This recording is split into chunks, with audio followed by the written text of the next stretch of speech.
నంద్యాల జిల్లా కేంద్రంలో ఆర్యవైశ్య కుటుంబానికి చెందిన తాళ్లపల్లి వీరయ్య కుటుంబ సభ్యులకు చెందిన ఆస్తులను ఫోర్జరీ సంతకాలతో ఆక్రమించి చట్టాన్ని అతిక్రమిస్తూ అపార్ట్మెంట్లను నిర్మిస్తున్న పబ్బతి వేణు అక్రమాలను సాక్ష్యాధారాలతో నిరూపిస్తామని సిపిఐ నాయకులపై చేసిన ఆరోపణలకు బహిరంగ చర్చకు సిద్దమా అంటూ సిపిఐ జిల్లా కార్యదర్శి రంగనాయుడు పబ్బతి వేణుకు సవాల్ విసిరారు. పబ్బతి వేణు చేసిన అసత్య ఆరోపణలకు సిపిఐ పార్టీ నాయకులకు బహిరంగ క్షమాపణ చెప్పాలని, లేని పక్షంలో తామే సిబిసిఐడి దర్యాప్తు సంస్థలకు ఫిర్యాదు చేస్తామన్నారు.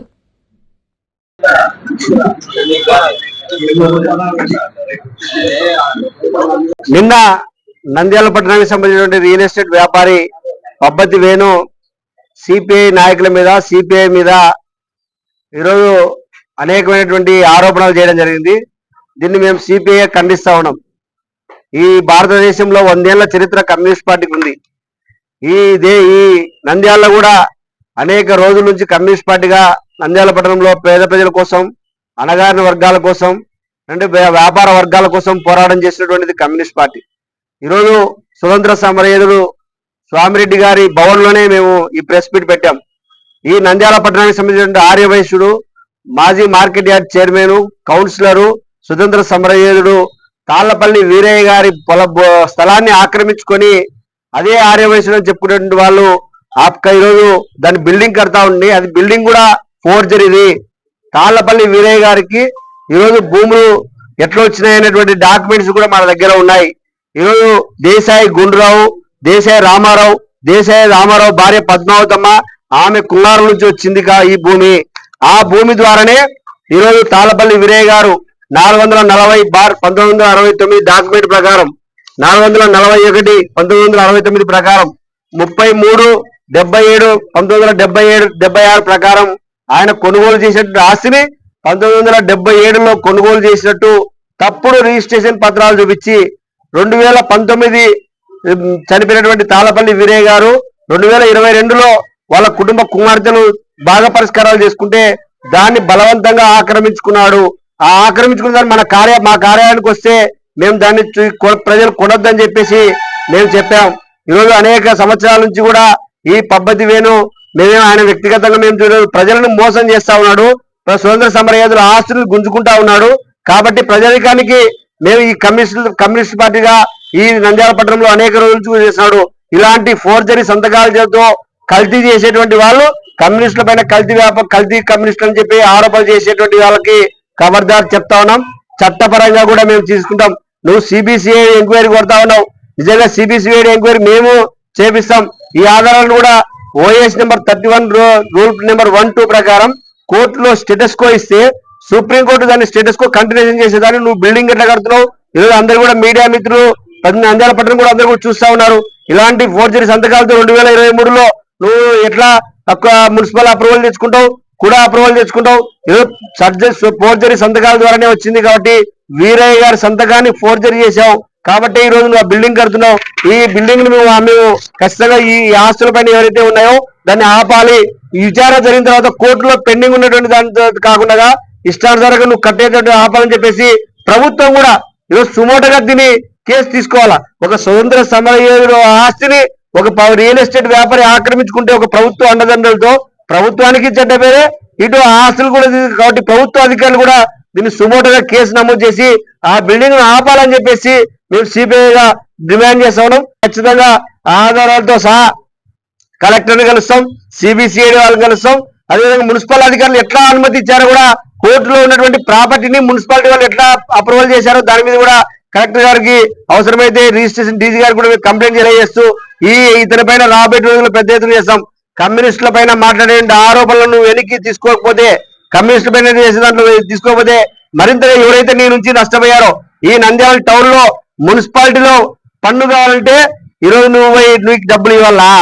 నువ్వు ఏదో వాటర్ బిల్డింగ్ పర్మిషన్ కావాలంటే నీకు డబ్బులు ఇవ్వాలా? నువ్వు ఏమన్నా దాంట్లో ఎంప్లాయీవా, లేదా కమిషనర్వా, లేదు నువ్వు అధికారికంగా ఏమైనా రిక్రూట్ చేసేటువంటి వ్యక్తివా? ఈరోజు మున్సిపాలిటీ కాదు, మైనర్ ఇరిగేషన్ ఈరోజు పద్మావతి నగర్ రోడ్డులో 3 కోట్ల రూపాయలతో రోడ్డు వేసేసి సిసి రోడ్డు, అందులో కూడా అవకతవకలు జరిగాయి. దాని మీద కూడా మేము కంప్లైంట్ చేస్తాం. ఖచ్చితంగా ఇలాంటి అన్యాయాలు అక్రమాలు నువ్వు చేసుకుంటూ ప్రజలకు మోసాలు చేసి ప్రజలకు అన్యాయాలు చేసిన వ్యక్తి ఈరోజు మేము ప్రశ్నిస్తే కమ్యూనిస్ట్ పార్టీల మీద నువ్వు విషయం కక్కుతావా అనుకోవాల్సిన అవసరం ఉంది. అవసరమైతే మా పార్టీ నాయకుల మీద వేసినట్టు దాని మీద ఖచ్చితంగా పరుగుదావ నష్టం కూడా చేస్తామని చెప్పడం. ఈ రోజు ఆయన సృష్టించిన డాక్యుమెంట్ ఒరిజినల్ డాక్యుమెంట్ వీరయ్య గారిది, ఇది ఆయన ఒరిజినల్, ఇది ఫోర్జరీ చేసినట్టు సంతకాలు ఇది. దీని మీద కోర్టులో కూడా విచారణ చేసి స్టాంప్స్ అండ్ రిజిస్ట్రేషన్ ఐజీ గారు విచారణ చేసి కూడా స్పష్టంగా చెప్పడం ఈ ఫోర్జరీ అని చెప్పడం జరిగింది. అవన్నీ దాని మీద ఆయననే నిన్న చెప్పాడు. ఆయన వాళ్ళ వ్యక్తి కూడా ఏదో పాయింట్ ఆయన సమాధానం చెప్పడానికి మేము సిద్ధంగా ఉన్నాం. నువ్వు ఇంటి పన్ను దానికి రసీదు కూడా వేసావు. ఈ రసీదులు ఎట్టిస్తావు? 2005లో వేసుకున్నారు. ఇది ఆర్ఐ గారు గులాం హుసేన్ గారు ఇక్కడ పనిచేసేటువంటి మున్సిపాలిటీలో పనిచేసేటప్పుడు ఆయనకు డబ్బులు ఇచ్చి నువ్వు వేయించుకున్నటువంటి ఆధారాలతో సహా మా దగ్గర ఉన్నాయి. కొంతమంది అధికారులు నీ వల్ల బలైపోయి ఇంటికాడ కూర్చున్నారు. ఇది సృష్టించే కల్తీ వేను నీ పద్ధతి మానుకోకపోతే రేపు రాబోయేటువంటి రోజుల్లో ఖచ్చితంగా నీ మీద ఉద్యమం చేస్తాం. ఈరోజు నువ్వు ఉపాధి చూపిస్తావని చెప్తున్నావు. ఎవరికి ఉపాధి చూపిస్తావు? ఉపాధి కోసం వాళ్ళ హక్కుల కోసం పోరాటం చేస్తున్నటువంటిది ఏఐటీసీ కార్మిక సంఘం ఎర్ర జెండా. నువ్వు వాళ్ళకేది నువ్వు చూసేది? నీ అవసరాల కోసం, నీ మీద నీ తప్పులను చూసేది దాచిపెట్టుకోవడం కోసం ఇతరులపైన ఆరోపణలు చేయడం మానుకోవాలి. దీనిపైన ఖచ్చితంగా ముందు పోతామని చెప్పి హెచ్చరిస్తా ఉన్నాం. నంద్యాల పట్టణంలో గత కొన్ని రోజులుగా మన ప్రముఖ స్వాతంత్ర సమరయోధుడు, అదేవిధంగా మన ఆర్యవైశ్య ప్రముఖులు తాళ్ళ రామయ్య గారు, వీరయ్య గారు, అతనికి సంబంధించిన ఆస్తిని పబ్బతి వేణు బిల్డర్ ఆక్రమణ చేసి కోర్టులో ఉండగా దానిపైన 5 అంతస్తుల భవనము తప్పుడు ధృవపత్రాలకు ప్రభుత్వ అధికారులకు అదేవిధంగా మున్సిపాలిటీకి చూపించి 77లో నేను పన్ను కడుతున్నా అని చెప్పి అధికారంలోకి వచ్చి 2023లో మున్సిపల్ కార్యాలయాన్ని తన కార్యాలయ కేంద్రంగా ఏర్పాటు చేసుకున్న పబ్బతి వేణు 2023లో ఆ స్థలం పైన పన్ను కట్టడం జరుగుతుంది. ముఖ్యంగా మరొక విషయం ఏమంటే కల్తీ కమ్యూనిస్టులని చెప్పి కమ్యూనిస్టుల పైన పేద ప్రజల కోసం ప్రాణ త్యాగాలు చేసిన కమ్యూనిస్టుల పైన కల్తీగా చెప్పడం అనేది పచ్చకామర్లేవోనికి లోకమంతా పచ్చగా ఉన్నట్టు కల్తీ సరుకు నువ్వు, కల్తీలు చేసేది నువ్వు. ఈరోజు కల్తీ కమ్యూనిస్టులు అని మమ్మల్ని చెప్తావా? ఎంత ధైర్యం! ఇవాళ మేము చెప్పేది ఒకటే, బాబా ఫకరుద్దీన్ అనే వ్యక్తి నన్ను 5 లక్షలు డిమాండ్ చేశానని చెప్పి నువ్వు ప్రకటన చేసినావు. ఎస్, నువ్వు నీ ప్రకటన కట్టుబడి ఉండి ఎక్కడ డిమాండ్ చేశామో, ఎక్కడ నువ్వు నీకు ఆరోపణ వచ్చిందో అది నిరూపించాలా. నిరూపించకపోతే నీ పైన చట్టపరమైన చర్యలు తీసుకునేదానికి సంసిద్ధంగా ఉంటాం. ఇవాళ చెప్తున్నాం, ఇదే నంద్యాల పట్టణంలో ఆర్యవైశ్య ప్రముఖులందరూ ఇక్కడ అన్యోన్యంగా హిందూ మత సోదరులాగా, హిందూ ముస్లిం క్రైస్తవ సోదరులాగా ఉన్నారు. అటువంటి వ్యక్తుల మధ్య ఆర్యవైశ్యులని సపరేట్ గా విడదీసి మాట్లాడతావా? మీరు ఆర్యవైశ్యులు అనేవాళ్ళు కమ్యూనిస్టు పార్టీలకు ఆప్తులు. ఇవాళ ఈ సామిరెడ్డి భవన్ కూడా అనేక ఆర్యవైశ్య సోదరులు అనేక సహసాగరం అందించిన చరిత్ర ఉంది. అదే కాకుండా ఇవాళ మీ వల్ల ఇబ్బంది పడ్డ ఒక రెడ్డి సామాజిక చెందిన వ్యక్తి ఆత్మహత్య చేసుకుంటే మీరు ఏ విధంగా పోయినారో అనేది కూడా రేపు సాక్ష్యాధారాలతో సమాధానం చెప్తాం. ఇవాళ ఒకటే చెప్తున్నాం, ఇవాళ చెప్పిన ఆధారాలు చూపిన సాక్ష్యాలు మా దగ్గర ఉన్నాయి.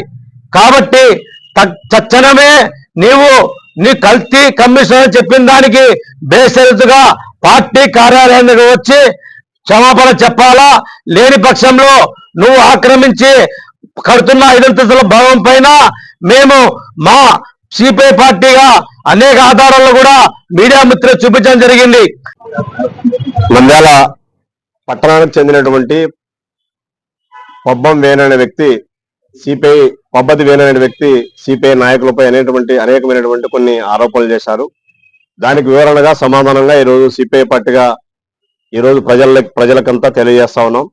పబ్బతి అనే వ్యక్తి ఒక స్వతంత్ర సమయోధులకు సంబంధించినటువంటి ఆస్తిని 2019-20 మధ్యలో ఆయన చనిపోయిన తర్వాత ఆయన కూతుర్లు 7 మంది కూడా దాన్ని ఆస్తి మరి వివాదం చేసుకున్నారు, పంపిణీ చేసుకున్నారు.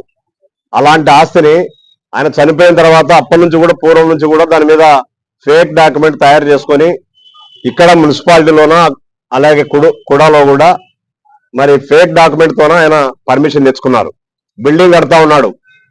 దీని ఫేక్ డాక్యుమెంట్స్ ఇది నిజంగా ఆస్తి మాదని చెప్పేసి పూర్వం నుంచి 1967 నుంచి ఇప్పటి వరకు వాళ్ళ ఆధారాలంటూ కూడా ఒరిజినల్ డాక్యుమెంట్ అంటే కూడా కోర్టులో వేసినారు కేసు ఆయన మీద.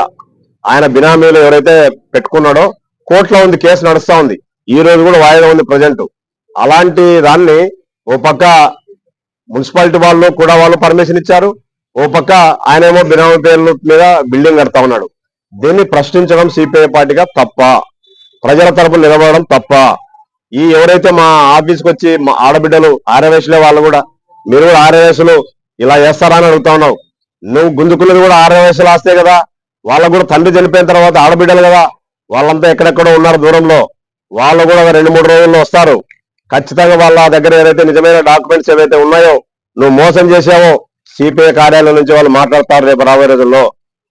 ఇది గుర్తుపెట్టుకోవాల్సినటువంటి అవసరం ఉంది. కల్తీ కమ్యూనిస్టులు అన్నావు, ఆ మాట వెనక్కి తీసుకోవాలా.